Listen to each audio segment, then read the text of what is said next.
qu'il a libéré. Il a Ouais, même dit, si je vis, ce n'est plus moi qui vis, c'est Christ qui vit en moi. Alors, ouais, si il c'est ça. pouvait vivre et faire tout par la loi, il l'aurait fait. Parce Oui, que, c'est vrai.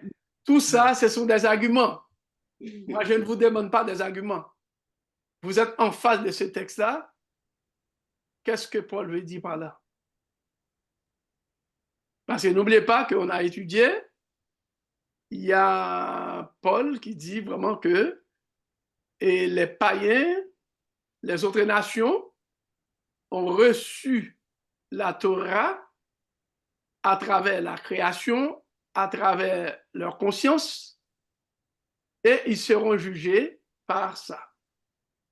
Et ensuite, il y a aussi, donc, par exemple, les Juifs, à partir de Moïse, qui ont reçu la Torah, la même Torah qui est dans la création, et ont reçu vraiment cette même Torah écrite, pas écrite.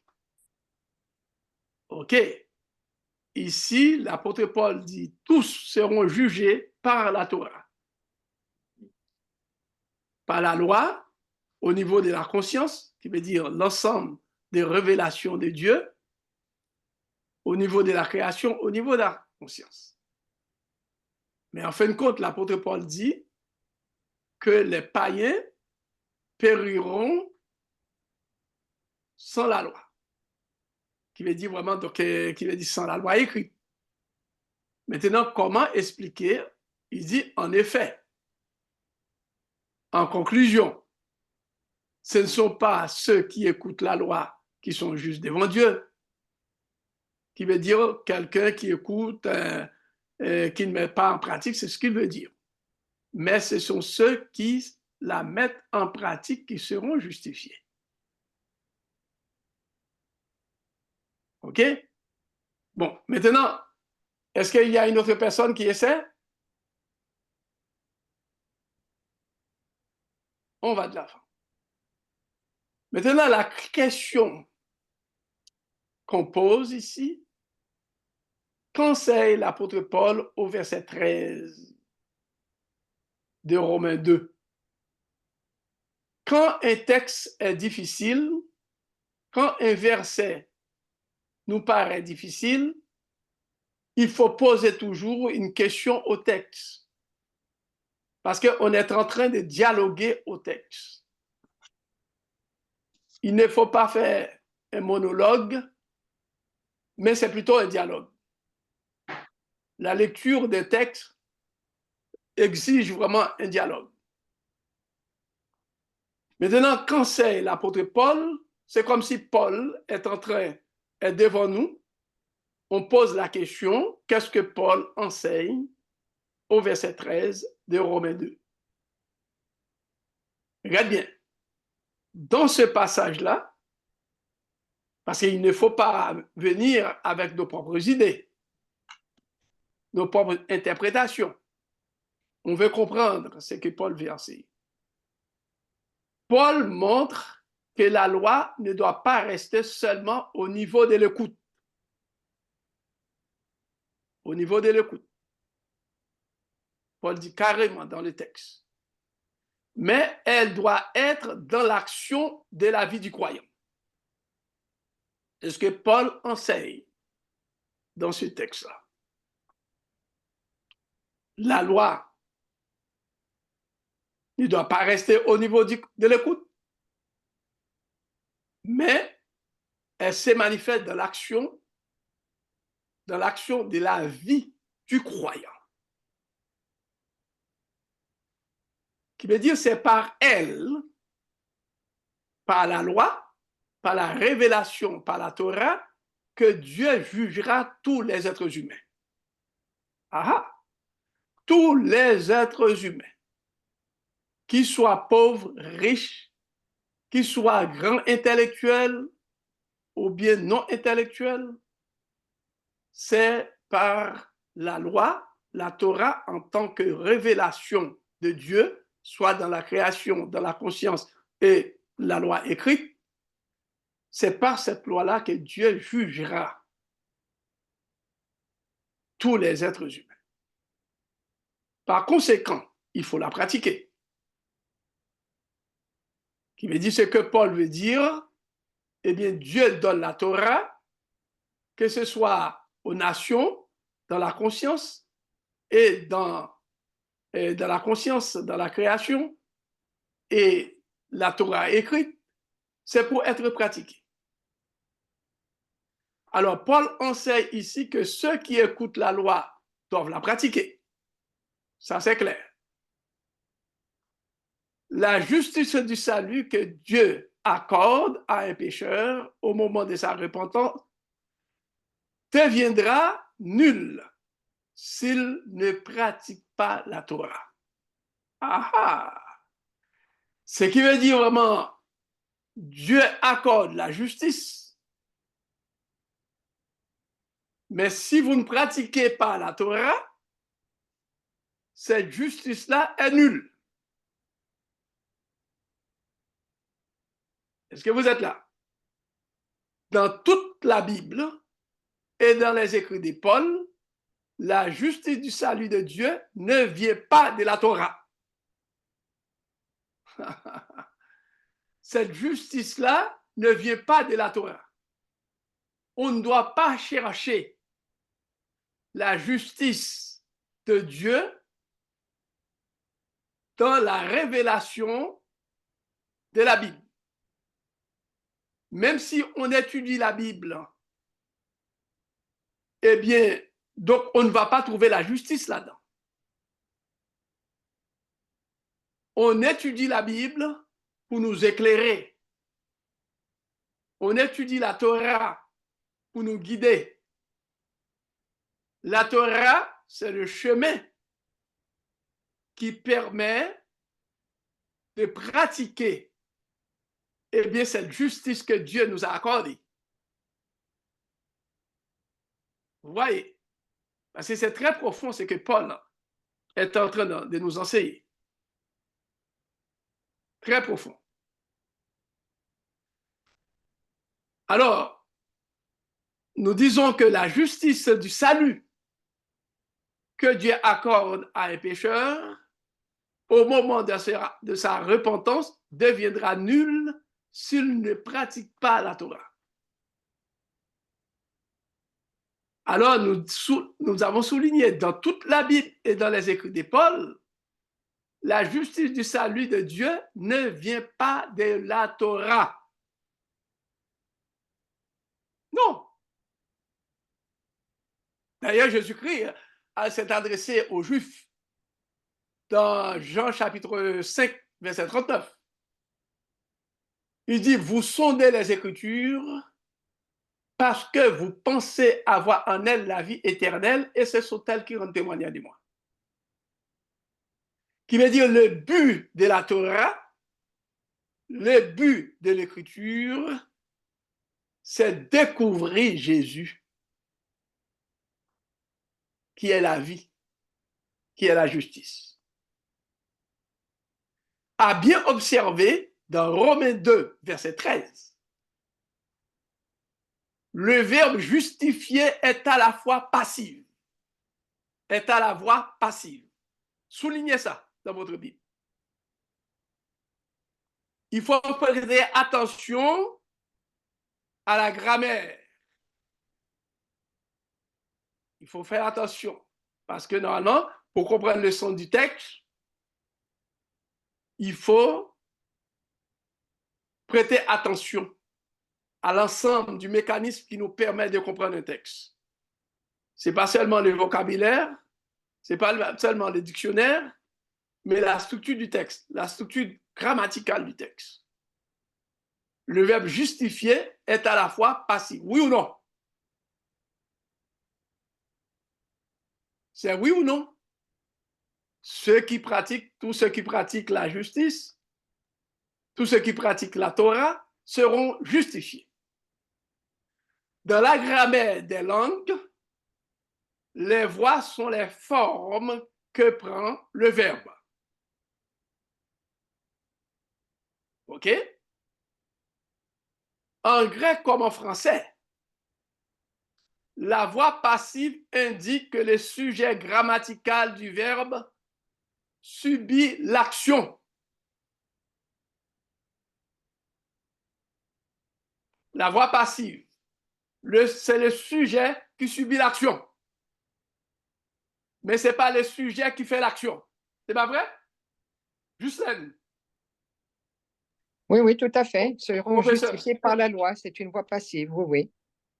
C'est une voie passive. Parce que ce n'est pas ceux qui pratiquent la loi qui font l'action là. Ils subissent plutôt l'action. Et celui qui fait l'action n'est pas là. On ne voit pas. Mais le contexte va nous identifier, va nous permettre d'identifier celui qui fait l'action. Vous êtes là jusqu'à présent? Vous êtes avec moi? Au verset 13, d'après les textes, ce sont ceux qui mettent la loi en pratique qui subissent l'action de la justice.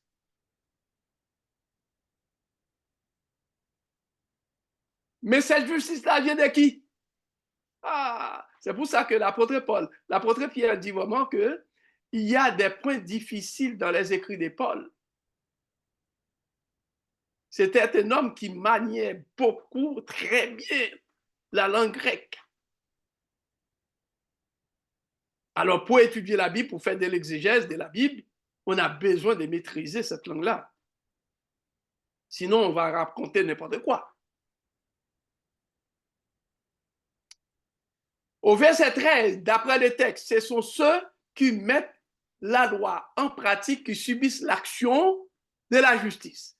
Dans le texte, eh bien, qui subit l'action? Donc, l'action de la justice, ce sont ceux qui pratiquent la loi. Vous êtes là? La justice de Dieu ne vient pas de la loi, c'est-à-dire de la Torah. Mais posons-nous la question qui se trouve dans l'épître aux Galates 3, verset 19. Pourquoi donc la loi? Si la loi ne peut pas nous accorder la justice, ce que Paul dit vraiment, ceux qui pratiquent, eh bien, donc la loi seront justifiés, qui veut dire ils subissent l'action de la justice.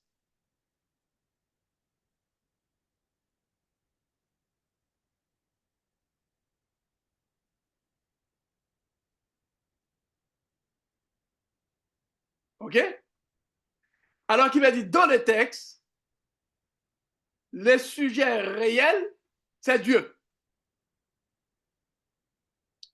Donc, c'est Dieu qui fait l'action. C'est Dieu qui justifie. Dieu donne la justification. Dieu sauve. Mais cependant, les croyants ont besoin de garder la voie de la justice. Quelle est la voie de la justice? C'est en obéissant. C'est pour ça qu'on ne doit pas écouter seulement la loi. Eh bien, il faut la mettre en pratique. La révélation que Dieu nous a donnée, nous devons pratiquer. C'est là vraiment que la théologie qui dit une fois sauvé qu'on est sauvé, même si on est plongé, on abandonne Dieu, on rompt la relation avec lui pour aller dans le péché, dans le mal, et on dit, puisqu'on est baptisé, on est né de nouveau, eh bien, donc, born again, eh bien, on est déjà sauvé. Et c'est ce qui est arrivé, la tragédie qu'on a parmi nos jeunes adultes. Plusieurs, ce n'est pas seulement les jeunes adultes, et plusieurs les adultes aussi. Alors, on est l'enfant de la promesse, eh bien, donc on est sauvé, on est baptisé, on peut aller dans le monde. On peut faire vraiment beaucoup de choses. On n'a pas besoin d'aller, d'écouter dans l'église, surtout avec vraiment tout ça, de ne pas juger. Venez vraiment comme vous êtes, on ne va pas vous reprocher, etc. Ça, c'est l'évangile de Satan. L'évangile de Satan, si Paul était là, Paul allait dire, écoutez bien, donc vous écoutez seulement la loi, la révélation. mais vous ne la pratiquez pas. Alors, vous ne serez pas justifiés.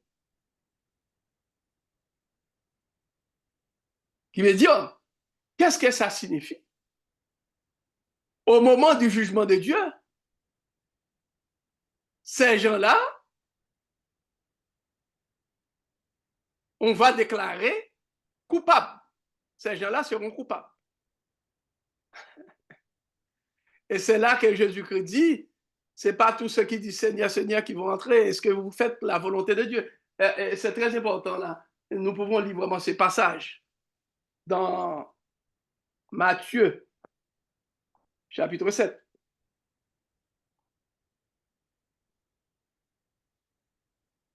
Matthieu, chapitre 7. Le verset 21, qui dit, ceux qui me disent Seigneur, Seigneur, n'entreront pas tous dans le royaume des cieux, mais seulement ceux qui font la volonté de mon Père. Alors, écoutez bien, celui qui fait la volonté de Dieu, de mon Père, c'est celui qui pratique, qui n'écoute pas, mais qui pratique la Torah, pour rester, pour demeurer dans la justice que Dieu lui a accordée. Parce que si vous ne pratiquez pas vraiment cette justice-là, et la justice, n'oubliez pas, pratiquer la Torah, tout ce qui est révélé dans la Torah, la dîme, les offrandes, et puis ensuite l'amour fraternel, tout ça, etc. C'est tout ça, mes amis. Il ne faut pas dire, bon, la dîme n'existe plus, tout ça, etc. Et comme il y a vraiment un pasteur qui vient de la France, pasteur Bossou, et qui dit vraiment qu'on a confronté avec un certain William. William a été rebaptisé là-bas, mais on est obligé de le radier. Il était radié ici, il est allé là-bas. Et bon, il sème la confusion. On ne doit pas payer la dîme, etc. Il y a même des gens qui sont associés avec lui ici. Alors, tout ça fait la partie de la Torah. Il dit vraiment, dans l'ancien temps, on n'a pas besoin, donc on donne des offrandes pour la prédication de l'évangile, qui veut dire vraiment, lui, il cherche qu'on lui donne de l'aide pour prêcher l'évangile. Et ce n'est pas l'évangile qui est dans la Bible. Dans notre sein, mes amis, il y a pas mal de sectes, de mouvements à l'intérieur. C'est bien dommage. Il y a des gens qui sont faciles, qui sont émotionnels, qui tombent dans ce type d'enseignement. OK? Vous êtes là. Jusqu'à présent, est-ce que ça va? Alors donc, le sujet réel de celui qui va justifier ceux qui pratiquent la loi, c'est Dieu. On a la justice. Oui, quelqu'un lève la main. Oui. Chantal. Oui, pasteur, qu'est-ce que tu penses quand ça dit que personne, je suis dans Colossiens 2, que personne donc ne vous juge au sujet du manger, du bois ou d'une fête ou d'une nouvelle lune ou des sabbats, c'était l'un des choses à venir. C'est un autre sujet, complètement différent. Là, vraiment, donc, si tu lis vraiment verset 14, verset 15, Chantal, rapidement que je vais te répondre, vous allez voir, il dit vraiment, qu'est-ce qu'il dit au verset 14, verset 15. Il a effacé l'acte dont les ordonnances. Il a effacé l'acte dont les ordonnances nous condamnaient. Alors, ici, il parle de Jésus. N'est-ce pas vrai? Il parle de Jésus. Il a effacé l'acte dont les ordonnances nous condamnaient. Quel acte? L'acte ici, le mot acte signifie écrit à la main. Ça, c'est le péché d'Adam et Ève. Qui veut dire, il a vendu. Il nous a livrés entre les mains de Satan. Eh bien, Jésus-Christ est venu sur la croix. Il a effacé l'acte, c'est sur la croix. Si vous lisez vraiment verset 15, eh bien, c'est sur la croix, eh bien, il nous a libérés. Maintenant, il a livré Satan en spectacle, domination, etc. Maintenant, si vous regardez vraiment dans Colossiens, c'est que l'église de Colosse est tombée dans l'hérésie. Dans l'hérésie. Dans l'hérésie, on a offert un culte aux anges, tout en gardant le sabbat, tout en gardant les fêtes cérémonielles. L'apôtre Paul dit aux chrétiens qui restaient fidèles, vous n'avez pas besoin d'offrir un culte aux anges. Parce que si vous regardez vraiment chapitre 2, donc chapitre 2, le verset 18, le verset 20, etc., c'est quelqu'un qui a une vision pour dire, pour être pur, tout en gardant le sabbat, il faut mélanger. Qui veut dire vraiment, il y a un sécrétisme religieux. Chantal, qui veut dire on mélange. Maintenant, même si on observe le sabbat, on a introduit une fausse doctrine, ce sabbat-là n'est pas accepté par Dieu. Qui veut dire vraiment, vous ne devez pas accepter un tel sabbat. Qui veut dire sabbat de compromis, donc il y a vraiment tant de choses qu'on a ajoutées, etc. Et ensuite, il y a vraiment de la nourriture, il y a une recette à part, c'est ce qu'on appelle vraiment ascétisme, ascèse, qui veut dire c'est le mépris du corps. Si vous lisez vraiment tous les chapitres, le chapitre 2, le chapitre 3, etc., vous allez voir, l'apôtre Paul a attaqué une hérésie, une doctrine qui a tout mélangé. Par exemple, les Davidiens. Hein? Ici, il ne parle pas d'hérésie ni de fausse doctrine, mais au verset 17, il dit c'était l'ombre des choses à venir. L'ombre des choses à venir, qui veut dire vraiment ce que Paul veut dire, ni vraiment ces choses-là, l'ombre des choses à venir, qui veut dire vraiment c'est une religion, c'est une hérésie qui a évacué Jésus, qui cherche un autre leader. Alors qu'il veut dire la réalité du culte, c'est Jésus. C'est la même chose, le même mot que Paul a utilisé dans Hébreu. Lorsque dit vraiment, donc, par exemple, comment ça s'appelle là? Donc, les cultes, tuer des animaux, etc. C'est l'ombre des choses à venir. Donc, la réalité en Jésus. Qui veut dire un sabbat sans Jésus. C'est ça que Paul veut enseigner. Un sabbat sans Jésus n'est pas le sabbat. Alors c'est pour ça, vraiment, écoutez bien, les Juifs ne seront pas sauvés à cause vraiment qu'ils observent les sabbats, mais les Juifs convertis seront sauvés en acceptant Jésus. Est-ce que vous voyez? Parce que, regarde bien, la réalité du salut est en Jésus. Que ce soit le sabbat sans Jésus, c'est une ombre. Parce qu'on n'est pas dans la réalité. Ça, c'est vraiment un sujet. Je crois que j'ai déjà traité vraiment ce sujet-là, mais on peut reprendre ça. Alors, ici, vraiment, c'est une hérésie. Et hérésie, vous allez voir ça. Quand je dis vraiment une hérésie, je n'ai pas inventé ça. Donc, vous allez voir ça dans Colossiens, chapitre 2, si vous lisez l'ensemble du chapitre d'abord. OK? Qui veut dire, étant donné, ce n'est pas vraiment l'objet de l'étude en tant que tel, ça, c'est... on a fait plutôt une déviation. Regarde bien, le verset 8 dit, prenez garde que personne ne fasse de vous sa proie par la philosophie et par une vaine tromperie, s'appuyant sur la tradition des hommes, sur les principes élémentaires du monde, etc. C'est une religion qui est basée sur les anges. Regarde bien, le texte dit que personne donc ne vous juge au sujet des manières d'une nouvelle lune, qui veut dire qu'il y a un mélange. Au verset 18, il dit que personne, sous une apparence d'humilité, et par un culte des anges, qui veut dire, tout en observant le sabbat, gardant le sabbat, on a fait un mélange. Et l'apôtre Paul dit, cette adoration est en abomination parce que Jésus-Christ, c'est la réalité. Est-ce que ça va?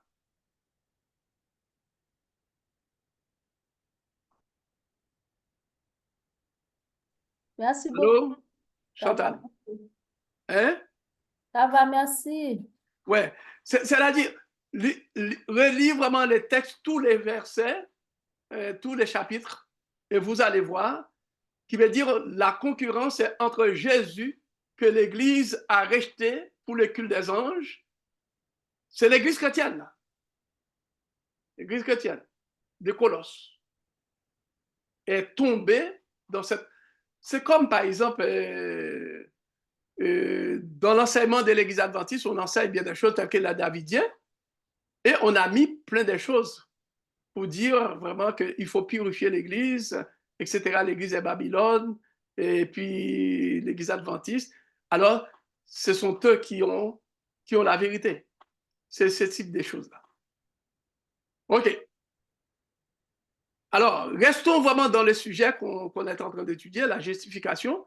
Est-ce que le verset 13 est compris? Pose des questions, le verset 13. Là. Pasteur Youth, il y a une question sur le chat de Nadia. Elle dit, qu'en est-il de ceux qui pratiquent par principe, mais sans croyance, plutôt en pensant acheter leur ciel par les œuvres? Ils sont là. Ce sont des gens vraiment qui écoutent la loi, mais qui ne pratiquent pas, qui n'ont pas reçu la justice de Dieu. Parce qu'on n'achète pas. Quand on va étudier la justification par la foi, eh bien, c'est une grâce que Dieu a accordée à ceux qui se repentent, à ceux qui reviennent à lui. Qui veut dire vraiment, ils se dépouillent de leur orgueil, ils s'approchent de Dieu. Dieu a déclaré, eh bien, qu'ils sont justes. Dieu accorde sa propre justice à ces gens-là. À tous les croyants, à vous et moi, sincèrement. Mais c'est dans cette justice-là qui veut dire, donc, une fois justifié, on doit suivre la volonté de Dieu. Pourquoi on se rebelle? Pourquoi on est dans le péché? C'est parce que nos premiers parents n'ont pas accepté de demeurer dans l'alliance du salut. Alors Dieu a fait un plan pour les déclarer innocents s'ils viennent à lui. Alors automatiquement qu'ils viennent à Dieu, eh bien Dieu déclare qu'ils sont justes. Mais Dieu propose l'alliance pour demeurer, pour garder cette justice-là. Voilà, c'est le plan du salut, c'est le plan de la rédemption. Est-ce que Nadia a écouté?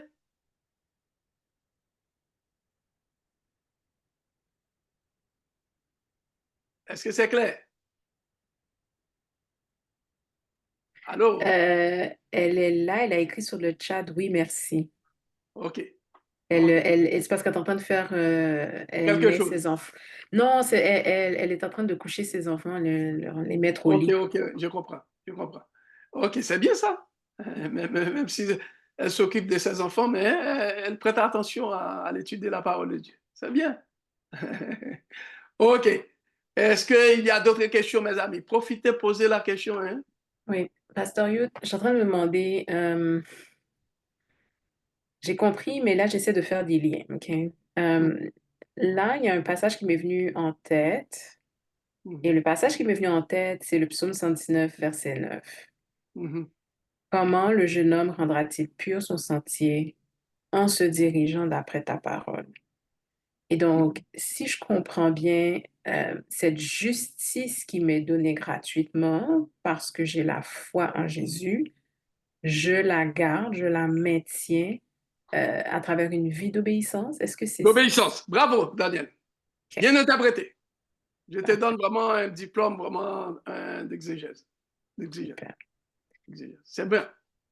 Qui veut dire vraiment le but de la Torah, effectivement, c'est le mot Torah qui est utilisé. Et puis pour garder, parce que ce qui veut dire la Torah, c'est un miroir. Mhm. Il nous permet de voir. là, on fait vraiment des faux pas pour revenir à ce Dieu qui possède la justice, qui me fait grâce. Et c'est ça. Qui veut dire quelqu'un qui dit vraiment, j'ai la grâce de Dieu, je suis sauvé. Mais on ne voit pas à travers ses actions. C'est faux. C'est faux. Tu es justifié, mais cependant, la Torah doit pouvoir montrer qu'on est justifié, qu'on est juste.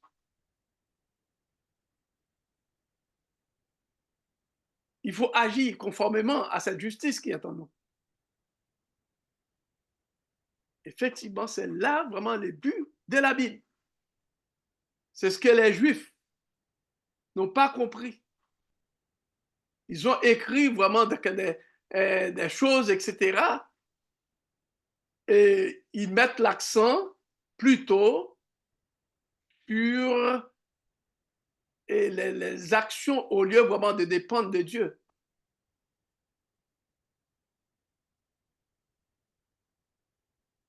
Ça va? Et n'oubliez pas aussi, il y a l'exemple que je vais me donner. Dieu n'a pas demandé aux Juifs en esclavage, quand ils criaient, etc., tout simplement, le texte dit que Dieu a entendu les cris d'Israël. Après avoir entendu les cris d'Israël, Dieu dit, je vais venir pour les sauver. Dieu a eu compassion d'eux. Regarde les premières choses. Les cris des enfants d'Israël, vous connaissez ce texte, hein? Et lisons vraiment ces textes-là, ça peut nous aider à mieux comprendre. C'est Genèse.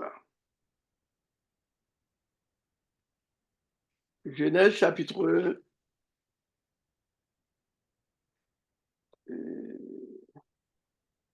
Genèse chapitre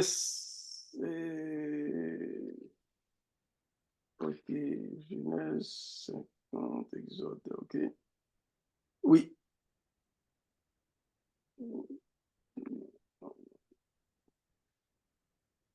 Genèse chapitre, je vais vous donner ça très rapidement.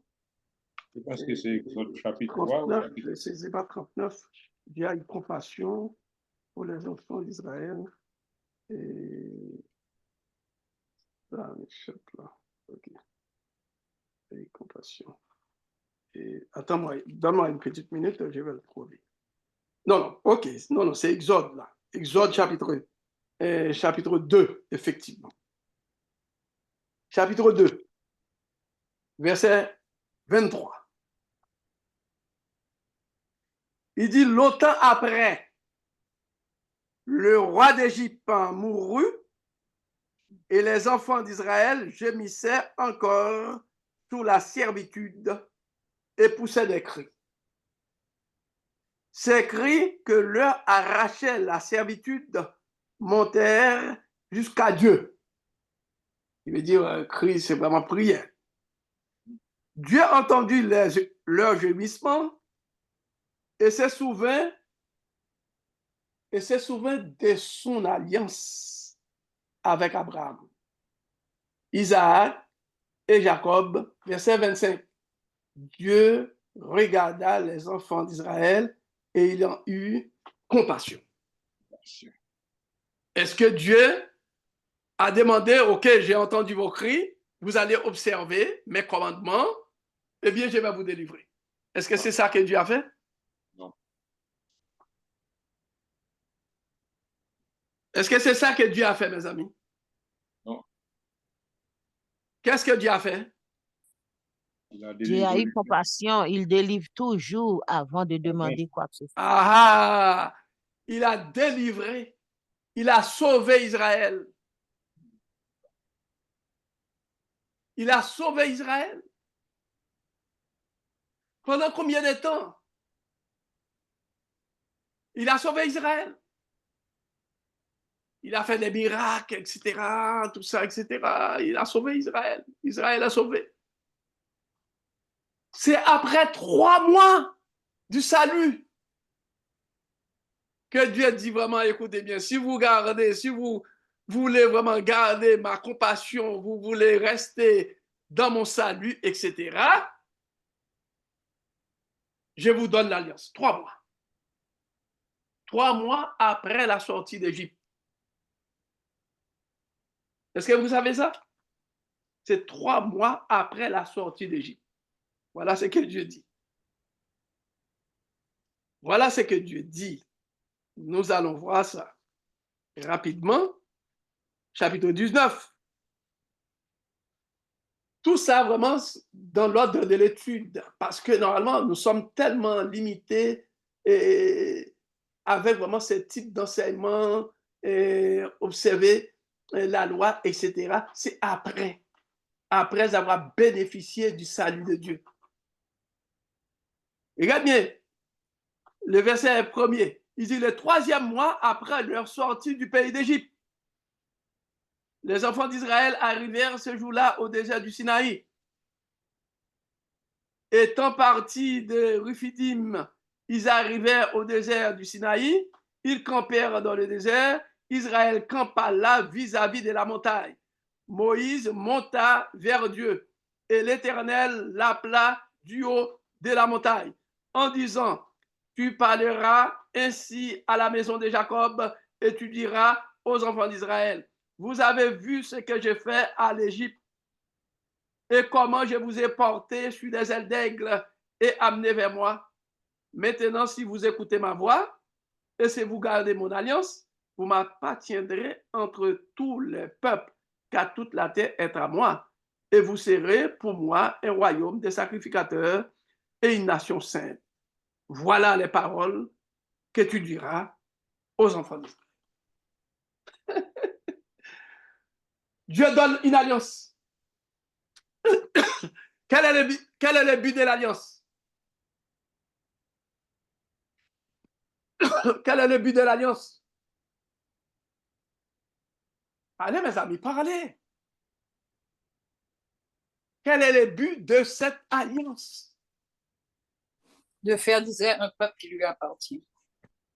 Oui, mais c'est maintenant non, le but de l'alliance. Sauver. C'est pour sauver. Hein? Maintenir le salut. Non, c'est ça, salut, sauver. Parce que, regarde bien, donc le peuple, vraiment, s'est déjà sauvé. Hein? C'est 3 mois plus tard. Je dis, regarde bien, vous avez bénéficié de ce salut. Vous avez bénéficié de cette justice. J'ai fait des miracles pour vous, tout ça, etc. Vous voyez? Maintenant, est-ce que vous voulez entrer dans l'alliance? Vous gardez ça. C'est ce que Paul a enseigné. Et là encore, Pasteur Youp, Dieu ne les a pas imposés. Il demande s'ils le veulent. C'est une proposition.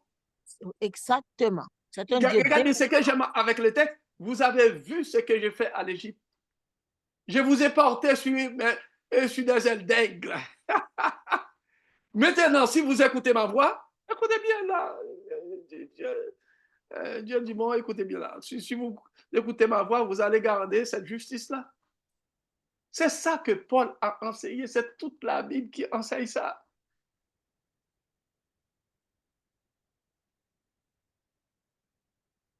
Alors, si vous acceptez le salut de Dieu, la justice de Dieu, et vous vivez dans le péché, la justice de Dieu n'est pas avec vous. Vous perdez cette justice. N'importe quelle église. N'importe quelle église qui dit, bon, écoutez bien, il ne faut pas juger les gens, laisser les gens vivre comme ça, etc. Mais est-ce que c'est la Torah? Vous ne portez pas vos propres jugements personnels, dit que la personne va périr, va mourir, etc. Mais cependant, vous enseignez comme Paul, c'est pas seulement écouter la loi, mais il faut les pratiquer. Il faut inviter les gens à pratiquer. À pratiquer. Il y a des gens qui veulent avoir la grâce de Dieu, mais sans obéir à la Torah. Qui veut dire, la Torah, si tu rejettes la Torah, qui veut dire tu rejettes la grâce de Dieu. Tu ne peux pas marcher, tu ne sais pas comment marcher. tu vas vivre selon toi-même. Alors la grâce de Dieu, la justice de Dieu nous donne le moyen de vivre conformément à la volonté de Dieu. Voyez très bien. C'est ça. Ce n'est pas la volonté de mes parents, ce n'est pas la volonté du pasteur, ce n'est pas la volonté de quiconque, etc. Vous voyez très bien le danger des gens qui sont dans l'église, qui font des groupes. S'ils ne sont pas là, eh bien, le groupe ne doit pas être là.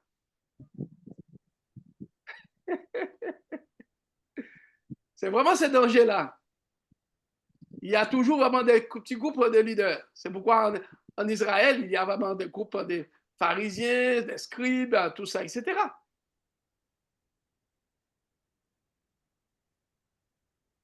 C'est Jésus-Christ qui nous donne. Les amis, écoutez bien. Donc, vous allez trouver de la joie quand on va entrer dans ce sujet, la justice, ce que Dieu a fait pour nous. Qui veut dire ma vie remplie de désordre, remplie de péchés, que Dieu, je réponds à l'appel, Dieu du vaillant. Ton compte est remplacé, ton compte de péché est remplacé par ma justice. Ton compte, parce que le compte de tous les hommes, là, nos dossiers, les dossiers, parce que nous sommes nés, comme David dit, vraiment, donc nous sommes nés, et je suis né dans le péché, ma mère m'a conçu dans le péché. Notre compte est rempli de péché. Notre compte est rempli du vieil homme. C'est rempli du vieil homme. On ne peut rien faire pour ça. Maintenant, c'est ce qu'il a fait pour Abraham. Quand on va étudier imputé à justice, wow! C'est un terme, une expression commerciale que la Bible a utilisée. Imputé à justice. Je vide le compte que tu as. J'ai mis vraiment la qualité nécessaire. J'ai rempli ça. Qui veut dire vraiment, quand l'accusation est venue pour Satan m'accuse et pour que Satan m'accuse, maintenant c'est la justice de Dieu qui apparaît. Mais si je désobéis comme Satan, écoutez bien, que mon compte est rempli de péché.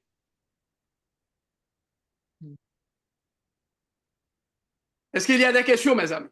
Est-ce que c'est bien appréhendé là? Question encore sur le chat de Nadia. Sommes-nous bénis pour une obéissance intéressée? Parce que les Juifs, pour une obéissance intéressée, parce que les Juifs sont bénis malgré leur refus de Jésus, mais ne seront pas sauvés sans Jésus. Right? Okay, Je ne comprends pas trop la question, mais c'est ça qui est écrit. La bénédiction, il y a vraiment une bénédiction matérielle, il y a la bénédiction spirituelle. Il veut dire vraiment, écoutez bien, quant à ça, la bénédiction matérielle que Dieu a accordée à l'humanité, Dieu n'a jamais enlevé ça. La bénédiction aussi, vraiment par l'entremise d'Abraham, comme Dieu avait donné beaucoup de richesses, eh bien, à Abraham, Abraham était riche, etc. Mais Abraham péchait quand même pareil. C'est pas ça qui va sauver. Il faut bien comprendre. Dieu donne la bénédiction et pour répondre aux besoins du plan du salut. Mais cependant, là aussi, il y a le jugement de Dieu qui va affecter vraiment ce que Dieu m'a donné. Alors, les Juifs, bénis, travaillant, vraiment la bénédiction, c'est une promesse que Dieu a faite des bénédictions. Dieu n'a jamais enlevé malgré la désobéissance. Et tout comme aussi, parfois, eh bien, cette richesse-là est maudite, est détruite aussi. Parce que la déportation du peuple juif, etc. Et ce n'est pas tous les Juifs qui sont riches. Il y a des Juifs qui sont dans la misère. Il y a des Juifs qui sont dans la misère, mes amis. Alors, qui veut dire vraiment, cette bénédiction intéressée, Mhm. eh bien, ça veut dire vraiment que la personne n'obéit pas, ne pratique pas, eh bien, la Torah. Parce que la Torah exclut toute bénédiction, toute bénédiction intéressée. Qui veut dire, la Torah dit vraiment, si tu obéis, voilà, je vous donne, si vous m'écoutez, eh bien, vous pratiquez ma loi, vous êtes mon peuple. Vous êtes mon peuple. Est-ce que Israël en Palestine, est-ce que c'est le peuple de Dieu? Non. C'est Israël politique. Mm. Et le mot Israël aussi, eh bien, ne vient pas des noms. Alors, le mot Israël représente le peuple de Dieu. Mhm. Alors, je peux donner vraiment ce texte-là à Nadia dans Romains. Mhm. Romains, Mhm. Romains chapitre,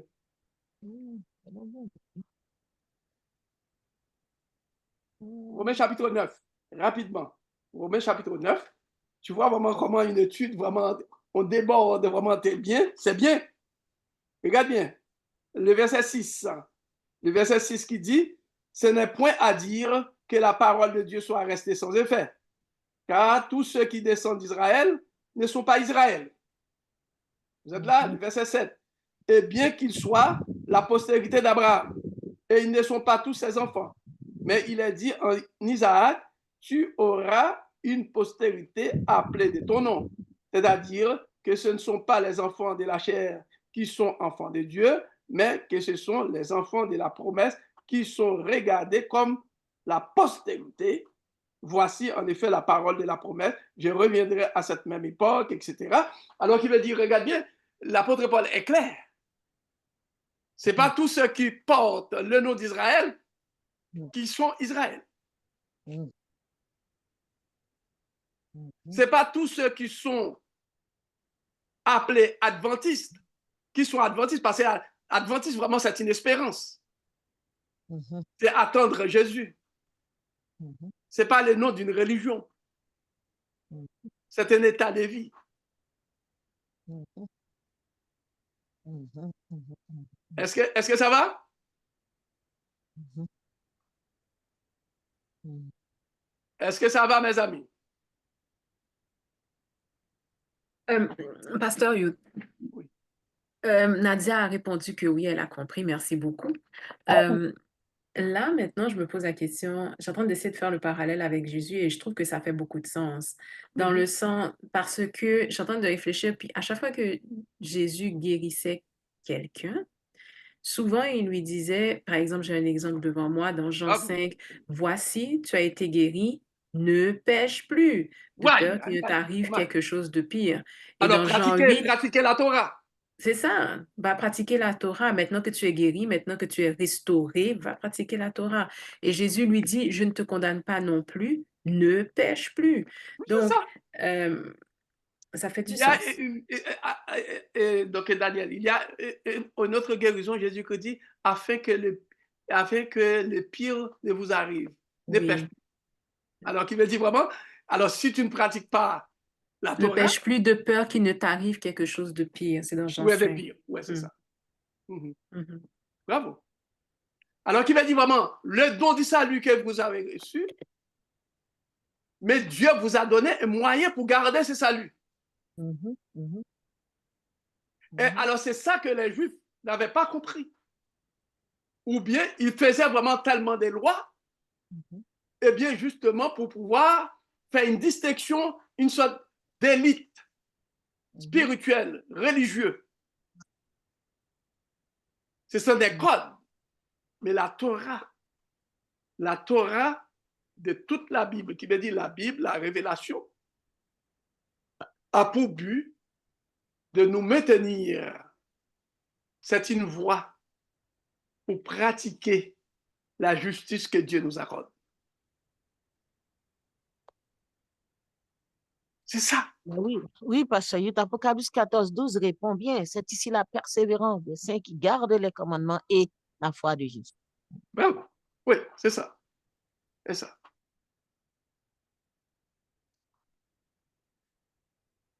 Merci Daniel, c'est une très belle intervention. Très belle intervention. OK? Alors, n'oubliez pas ça. La justice de Dieu ne vient pas de la loi, c'est-à-dire de la Torah. Vous ne pouvez pas trouver la justice de Dieu en pratiquant la loi. La justice de Dieu vient de Dieu.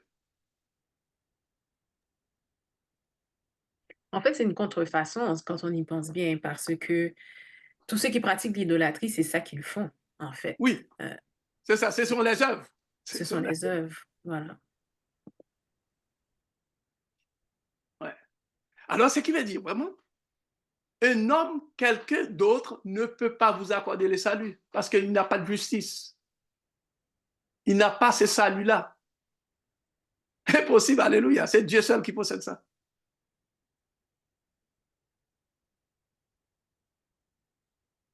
C'est seulement la religion chrétienne, c'est seulement la religion de la Bible. C'est seulement la religion de la Bible qui nous révèle cette facette-là. Maintenant, posons-nous la question qui se trouve. On va approfondir. Posons-nous la question. Alors, cette question-là est posée par Paul dans Galates 3, verset 19. Pourquoi donc la loi? Paul était obligé de poser cette question-là, eh bien, pour les Juifs. Parce que si Paul dit vraiment, écoutez bien, on ne peut pas trouver la justice de Dieu dans la loi.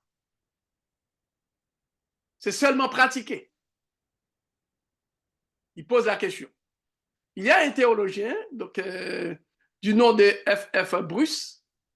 C'est un docteur en théologie, professeur de critique, c'est un exégète très connu. Il dit que l'apôtre Paul donne plusieurs réponses à cette question dans l'Épître aux Romains. Mais il les regroupe en 4 arguments principaux. Voilà ce que la loi dit. C'est un très bon document là que j'ai préparé. Alors, voilà ce que Paul, ce qu'il dit. Petit a, la loi a été donnée comme révélation de Dieu et de sa volonté. Ah, c'est formidable. Tout ce qu'on dit vraiment, écoutez bien. La loi, c'est quoi? La loi, c'est la révélation de Dieu qui montre le chemin. Comment vivre dans la justice. Quel Dieu, mes amis? Qui est ce Dieu-là? Il nous donne le salut, il nous donne la justice pour être son enfant, pour devenir comme lui, pour demeurer avec lui. Et puis, il nous a donné la révélation comment maintenir cette justice-là. La distinction du bien et du mal, qui veut dire la Torah, la loi est donnée pour faire une distinction entre le bien et le mal. Alors, la distinction du bien et du mal n'est pas le fruit d'une simple convention sociale. Ah! Ce n'est pas une simple convention sociale pour dire, bon, il faut donner vraiment de la nourriture, tout ça, etc. Écoutez bien, ce que le bien-être social a fait en France après la Révolution française, on a mis vraiment bien-être social. C'est justement pour calmer eh bien, la révolte. Tout le monde peut manger, reste tranquille. C'est une convention sociale. Ce n'est pas vraiment un acte d'amour. Elle s'enracine dans l'être et le caractère de Dieu et est écrite au profond de la nature humaine, puisque l'homme a été créé à l'image de Dieu. Dieu nous a, qui veut dire vraiment faire une distinction entre le bien et le mal. Dieu a créé ça en nous. C'est pour ça vraiment que même si vraiment des gens qui n'ont pas reçu la loi, eh bien la loi écrite, ils ont ça vraiment dans leur cœur. Tous les hommes sont créés. La loi est la loi de Dieu. la Torah. Et à ce titre, elle est comme lui-même, vraie et juste. C'est ça. C'est ce que le psaume 19, verset 9. Quelqu'un peut lire ça pour nous? Quelques versets? Psaume 19, verset 9. Une autre personne, Romains 7, verset 12, 16, 22. Vous allez voir.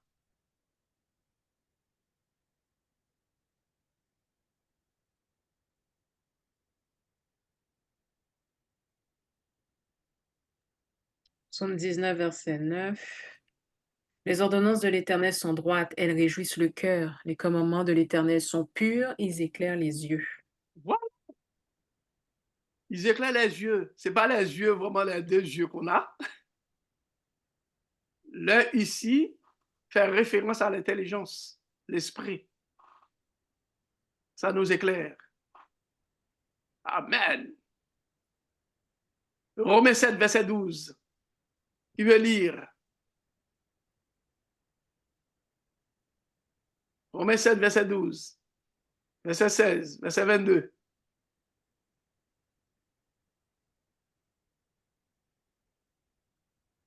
Allez, mes amis. Moi, je peux lire, Pasteur Yut. Oui, Donc, Romains 7, verset 12. Geneviève. Oui, Ça va. Ah, OK. oui. Romains OK. 7, verset 12. Oui. Ah, zut. OK. Excusez-moi, j'arrive.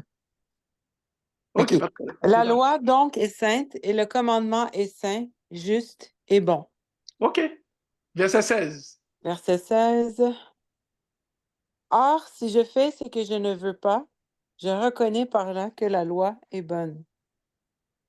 Verset 22. Verset 22. Car je prends plaisir à la loi de Dieu selon l'homme intérieur. Ah ah. Qui veut dire l'homme intérieur, c'est l'homme transformé, converti. Comment on arrive? Est-ce que c'est la loi qui nous convertit? Non, c'est la grâce de Dieu, c'est la justice qui transforme pour être en harmonie avec la Torah, la parole de Dieu. Alors ici, vraiment, quand je parle de la loi, je ne parle pas vraiment des 10 commandements. Les 10 commandements sont là, qui veut dire c'est l'ensemble de la révélation de la parole de Dieu qui nous enseigne quoi faire. Alors cette loi-là est vraie parce que Dieu est vrai. Cette loi est juste parce que Dieu est juste. Petit b, nous allons terminer avec ça. Elle a été donnée pour le bien de la race humaine. Voilà. Elle a été donnée pour le bien de la race humaine. Ce n'est pas pour sauver la race humaine.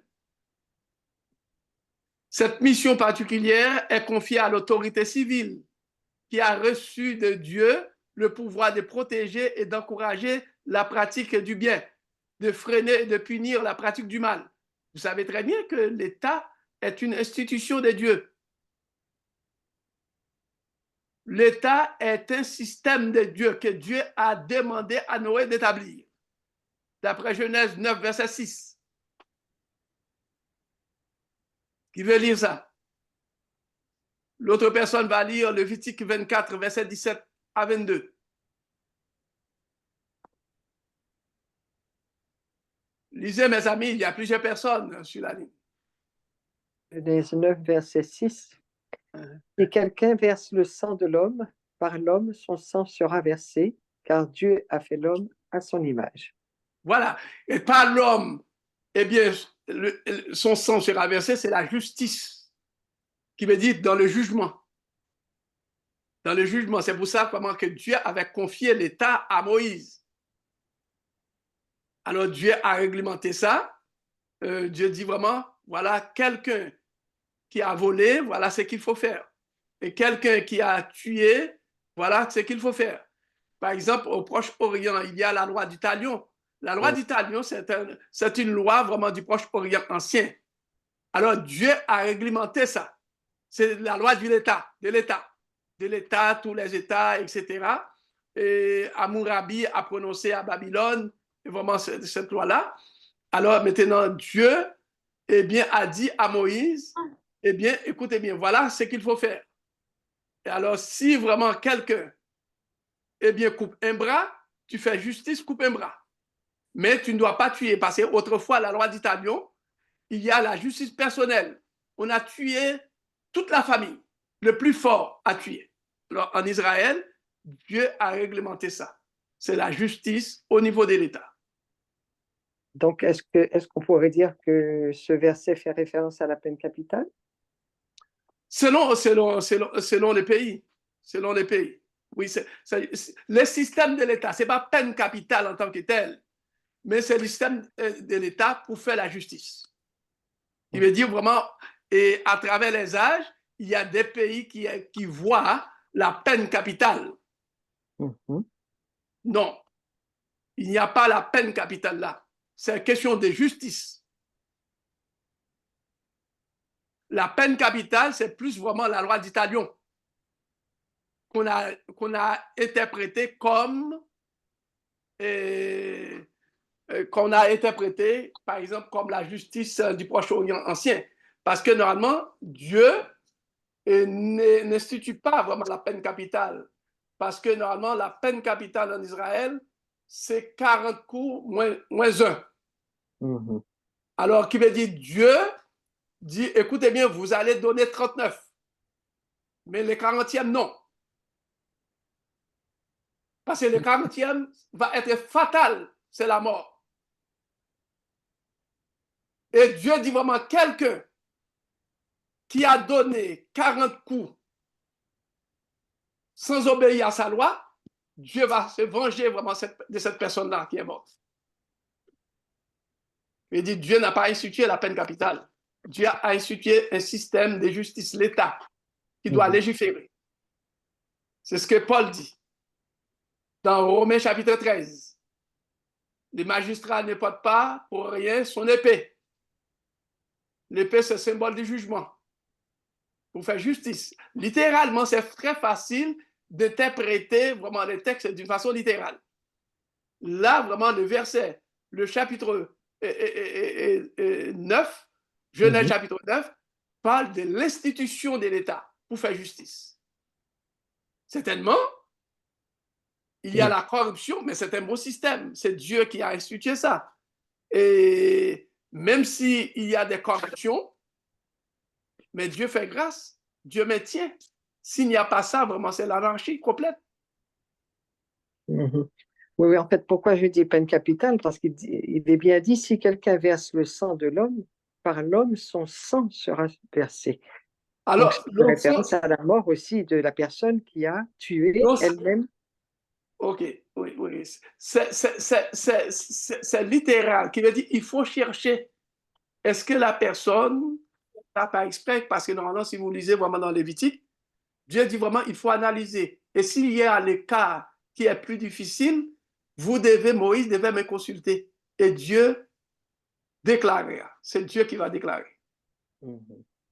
Alors, qui veut dire vraiment, maintenant, la justice, est-ce que c'est une personne qui va passer son temps à tuer? Maintenant, comment la justice va, selon la peine, va donner, etc. Mais maintenant, c'est la peine. C'est pas tout cru comme ça, vraiment, que Dieu dit vraiment enlever la vie de la personne. Ouais. Merci. OK? Lévitique 24, verset 17 à 22.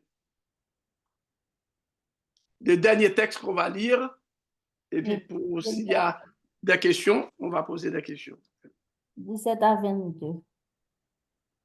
Celui qui frappera un homme mortellement sera puni de mort. Celui qui frappera un animal mortellement le remplacera vie pour vie. Si quelqu'un blesse son prochain, il lui sera fait comme il a fait. Fracture pour fracture, œil pour œil, dent pour dent, il lui sera fait la même blessure qu'il a faite à son prochain. Celui qui tuera un animal le remplacera, mais celui qui tuera un homme sera puni de mort. OK. Alors, tout ça, vraiment, donc, Lévitique explique, il y a toute une procédure pour voir vraiment, est-ce que la personne tend des pièges dans l'intention, le jugement, enquête, etc. Alors, c'est là. Vraiment, donc, si vraiment la personne a fait tous ses plans, tout ça, etc., il faut appliquer. C'est là vraiment, donc, le jugement, l'État devait prendre la précaution, etc. Jusqu'à présent, si on regarde vraiment dans certains pays, vraiment la justice est faite. Tu vois vraiment que Dieu a le contrôle. Il y a tout comme aussi, tu vas trouver vraiment de l'injustice. Il y a des gens qui ont été condamnés, mais qui veut dire donc la peine qu'on a appliquée vraiment est trop sévère pour cette personne-là. Parce que tant qu'on a de l'argent, etc., on peut acheter tout ça. Il faut penser à ça aussi. Alors, maintenant, ce qu'il faut retenir, le but de la révélation de Dieu, c'est pour le bien de la race humaine. Pour savoir quoi faire, par exemple, dans les 10 commandements, tu ne tueras point, que tu ne commettras point d'adultère. Alors, c'est ça. Alors, qui veut dire, nous sommes dans un monde, eh bien, nous sommes à Dieu, qui veut dire, Dieu nous a donné un code, comment vivre, comment maintenir cette justice, comment maintenir ce salut-là, comment éviter pour ne pas tuer. Est-ce que tu vois? Alors, c'est ce modèle-là que Dieu nous a donné. Est-ce qu'il y a des questions maintenant?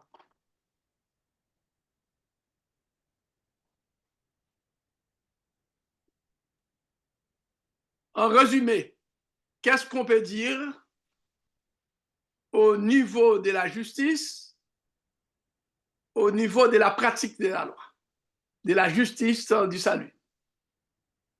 Est-ce que quelqu'un peut résumer ça?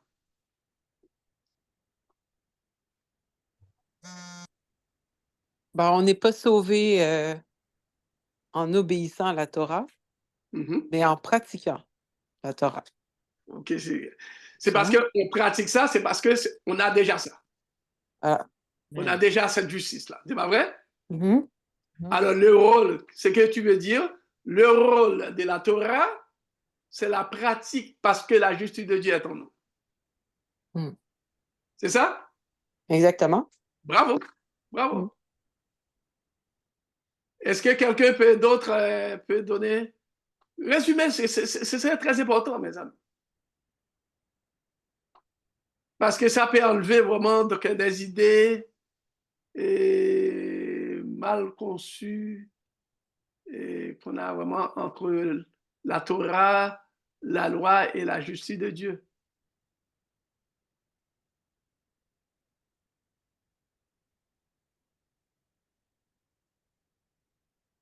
Allô, allô, allô, allô, j'ai une classe où les gens ne parlent pas, hein? Oui, Tout alors, ce que nous pouvons tu as dire dit, que Dieu a bien planifié notre vie sur Terre pour être en harmonie avec lui et aussi avec la société pour être un bon citoyen. Et c'est en mettant en pratique la loi de Dieu et même on peut le voir même dans la société, tous les critères qu'on demande pour être un bon employé, pour être un bon citoyen, bon, d'où ils prennent ça? Là? Ça vient de Dieu. Amen. Et ça nous met en relation avec Dieu et en paix avec nous-mêmes, avec la famille. C'est extraordinaire. Oui. Simplement, il y a l'ennemi qui est là toujours pour aller à l'encontre de tout cela. Mais Dieu, avant l'ennemi, qui veut dire vraiment, ok, l'ennemi a entraîné l'humanité dans le péché, mais l'héritage de l'ennemi, c'est le vieil homme qui est en nous. Parce que les actions, c'est pas l'ennemi bien, qui fait ça, mais c'est nous en action. Et puis l'ennemi collabore automatiquement qu'on a l'action. Il y a une seule chose qu'il faut dire, qu'on le veuille ou non, même si l'humanité est plongée dans le péché, Satan ne peut pas combattre la volonté, si petite soit-elle, en nous. C'est ça. Donc, Quand on pêche, il cherche à nous influencer d'abord. Il cherche à affaiblir, il nous tente en ce sens-là pour que notre volonté se plie. Mais si notre volonté, eh bien, reste ferme, Satan ne peut rien faire. C'est vraiment important ce que vous dites, Pasteur Youth, parce que moi, c'est ce que je disais au début quand vous avez commencé à m'enseigner aussi, là. Oui. C'est que ce que j'aimais de ce Dieu-là, puis de la Bible, c'est que je dis c'est une Bible de c'est une parole de responsabilisation. Amen. Amen. Dans le sens où on a toujours un choix à faire. Puis justement, on n'est jamais forcé à faire quoi que ce soit. Amen. Tu n'as pas oublié, Geneviève, tu n'as pas oublié cette étude-là. C'est bon élève. Ça fait combien d'années là on a étudié ça? On est ensemble. Oh, depuis que tu es baptisé là, tu as quand même pas mal d'années, oui là. Ça fait longtemps que je dis 7 ans, il me semble. Là. Ça doit faire plus que 7 ans. Là. Hein? Plus que c'est? J'ai dit, ça fait longtemps que je dis 7 ans, mais il me semble que ça doit faire un peu plus longtemps que 7 ans. Là. 7 ans, oui. Ben, après, on a étudié pour le baptême, etc. Ouais, c'est ça. C'est ça. Oui. Comme dit Paul, c'est l'enfant que j'ai conçu. Spirituellement, avec Nadia. OK. Est-ce qu'il y a un résumé? C'est très important de faire un résumé parce que les écrits de Paul, ce ne sont pas faciles. Quand ça rentre dans notre tête, et n'oubliez pas que c'est l'évangile très facile qu'on entend. On entend, si vous n'observez pas le sabbat, si vous n'observez pas tout ça, etc., vous ne serez pas sauvés, etc. L'accent est mis plutôt sur l'observation de la loi, mais non pas sur la justice de Dieu. Comment garder, comment rester demeuré dans cette justice de Dieu qui nous sauve. Amen. Parce que normalement, une fois que le Saint-Esprit nous transforme, mes amis, on n'a pas besoin. La parole de Dieu, c'est notre guide. La parole de Dieu, c'est ça qui transforme. On va être en harmonie avec nos frères. L'hypocrisie ne sera plus. Le vol, complot, non.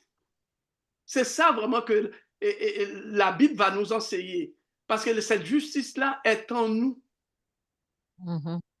Alors, on est en train de nourrir cette justice-là, quoi? Par la parole. Dieu donne, eh bien, la Torah, la parole, la Bible, comme médicament pour maintenir cette justice-là, pour ne pas être malade par le péché.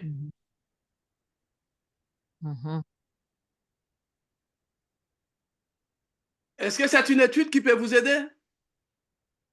Oh, à merveille. Est-ce que vous avez appris des choses? Beaucoup. Vous avez une meilleure compréhension? Commencez par avoir une meilleure compréhension. Amen. Amen, définitivement. Amen. Oui. N'oubliez pas, cette même Torah que vous avez dans la Bible est révélée dans la création, est révélée aussi dans la conscience des hommes.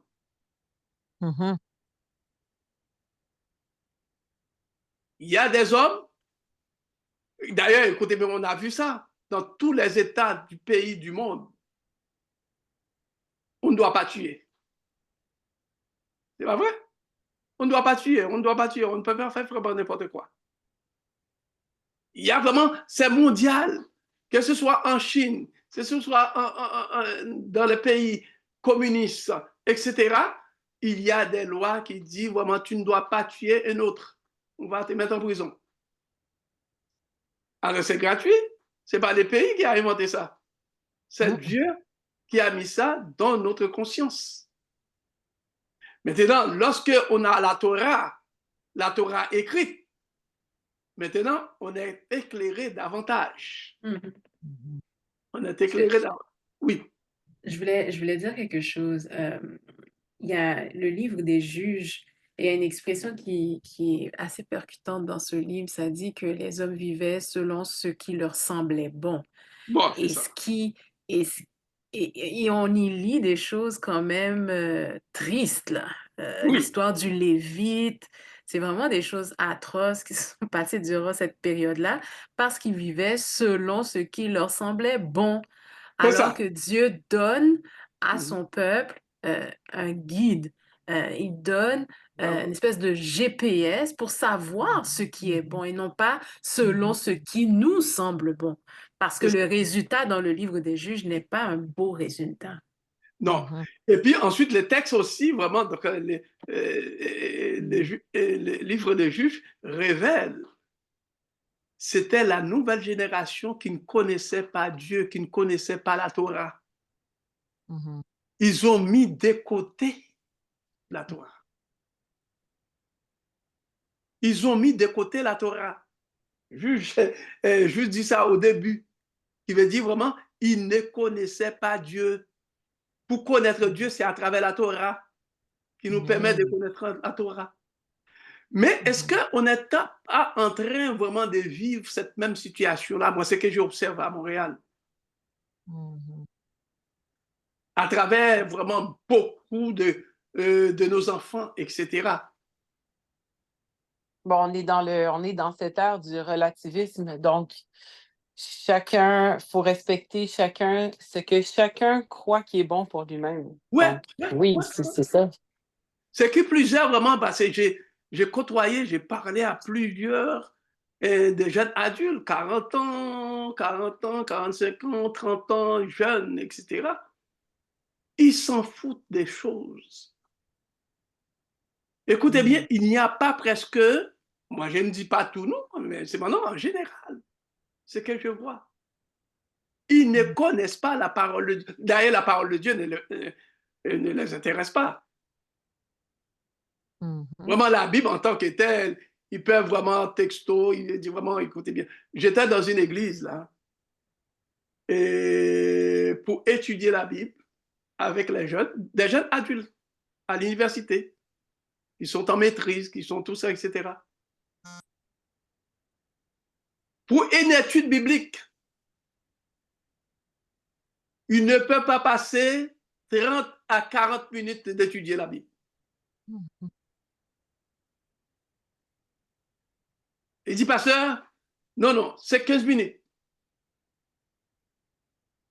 15 minutes, et puis ensuite, il dit, mais pasteur, écoutez bien, avec vraiment donc, les réseaux sociaux, etc., donne quelque chose, et puis parler en 10 minutes, 15 minutes, OK. Il dit vraiment, comment vous êtes à l'université pour, par exemple, dans un cours, tu as besoin de 3 heures de temps, 3 heures de temps, et puis on vous exige vraiment d'aller faire des recherches pendant 6 heures de temps pour mieux posséder la matière. Ça, c'est pour des diplômes.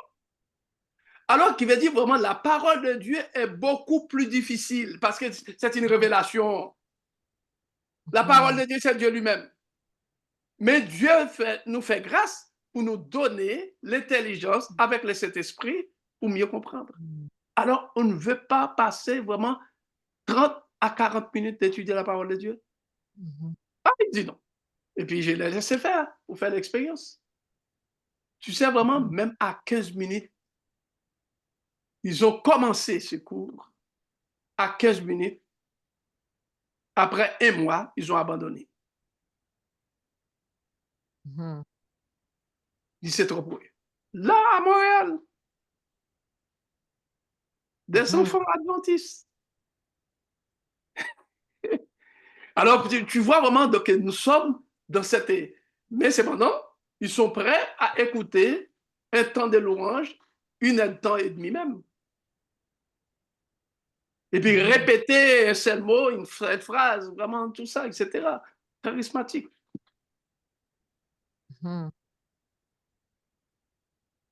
C'est les néo-pentecôtistes. Que Dieu vous bénisse. Alors que ça n'arrive pas complètement dans nos églises, vraiment, l'époque des juges comme Daniel a. Bénisse, mes amis, merci d'être patient pour étudier la parole de Dieu. On va continuer la semaine prochaine avec vraiment donc, la Torah, le rôle de la Torah, le rôle de la loi, le rôle de la Bible, de la révélation de la Bible, de Genèse à l'Apocalypse. Pourquoi l'étudier? Justement pour maintenir le don que Dieu nous a fait, le don de sa justice. Et après ça, on va étudier la justification par la foi, en dehors de toute observation de la loi. Amen. Que Dieu vous bénisse. Merci. Amen. Merci infiniment. Merci à Dieu. Merci à Pasteur Youth. Merci à tous ceux qui ont laissé leur passion pour être au pied de Jésus, pour apprendre mieux à le connaître. Et il nous dit dans sa parole, nous sommes heureux si nous les pratiquions, que le Saint-Esprit nous aide à le mettre en pratique, que nous devenions des réels enfants de Dieu pour sa gloire, pour son honneur et pour être effectivement lumière partout où nous passons. Merci d'avoir été des nôtres et continuez à inviter d'autres personnes, les membres de la famille, les membres des unités d'action, continuez à le faire. Ainsi, beaucoup plus de gens on pourrait être bénéficiaires de ce trésor inépuisable et indispensable. Nous prions. Notre Dieu, notre Père, merci pour cette étude, pour cette école. Le professeur par excellence, c'est toi. Merci de choisir, Pasteur Youth, toute la patience que tu lui donnes de faire des recherches afin de nous donner une étude impeccable. Seigneur, que ce ne soit pas en vain, aide-nous à être comme les Béréens, avec l'amour que nous pouvons avoir de cette parole. Nous serons les mieux équipés pour être de meilleurs chrétiens et être en mesure de transmettre cette parole. Que ton Seigneur soit béni. Bénis tout le reste de la soirée, la semaine et aussi et ce dernier trimestre de l'année, nous remettons entre ta main. Que tu nous donnes toujours cette possibilité d'étudier. C'est au nom de Jésus que nous t'avons prié. Amen. Amen. Amen. Merci, bonne nuit à vous tous. Merci beaucoup, Pasteur Youth, et bonne nuit à Oui, vous. merci, Ghislaine, mon ami, Merci. Geneviève, Merci, Daniel, bien-aimé Bye frère. bye. Nadia. Mhm. OK, à tous, à toutes aussi.